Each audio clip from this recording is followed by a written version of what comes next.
There are people who feel the world like static under their skin. They walk into a room and hear everything. Not the sounds, but the emotions. The silence between words. The hesitation in a breath. They sense moods shifting like weather. And when you feel that much, the world is never quiet. It's symphonies of sadness and small joys, of people pretending they're fine while their souls tremble behind smiles. You don't just live, you absorb. And slowly, what you carry isn't yours anymore. Empathy sounds beautiful until it starts to hurt. You read pain like poetry. You interpret silence like language. You feel what others can't even name. But there's a cost. Because when you're tuned to everyone else's frequency, you start losing your own. You stop knowing where others end and you begin. You start carrying emotions that were never yours to hold. And while everyone calls you kind, compassionate, so understanding, inside you're drowning quietly in empathy that has nowhere to go. Nobody tells you that sensitivity comes with loneliness.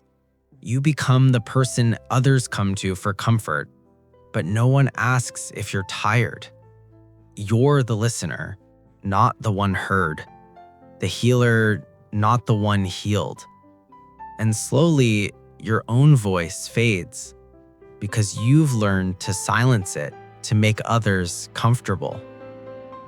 You stop saying, "I'm not okay," because every time you did, someone said, "But you're strong." And strength became the cage that trapped your softness.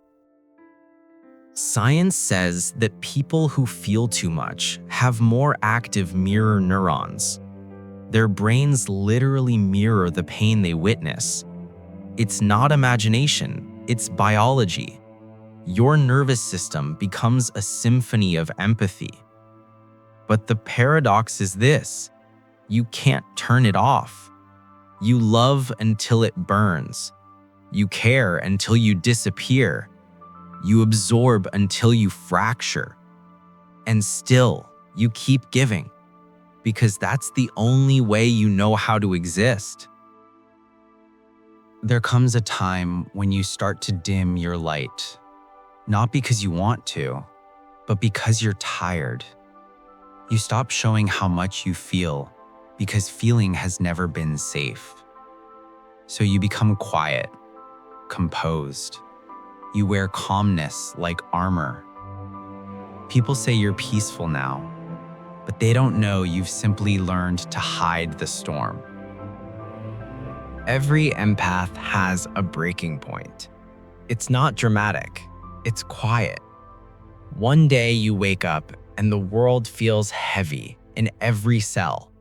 You scroll past suffering, and instead of crying, you feel nothing. That's not apathy, it's self-defense. Your heart didn't stop caring. It just shut down to survive. Even the kindest souls need rest. Even the strongest hearts need silence.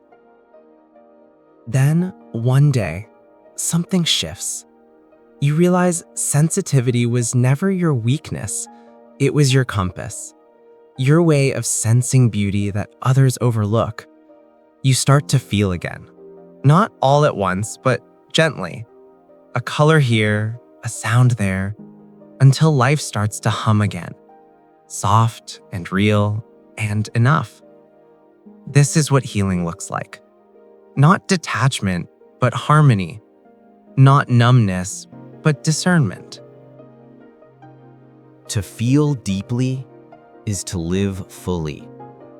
It's not easy, but it's sacred.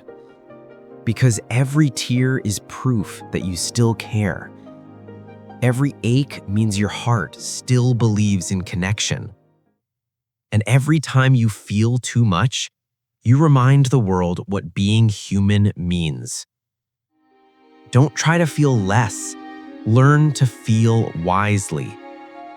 Because people who feel too much aren't broken. They are the ones who keep the world from going numb.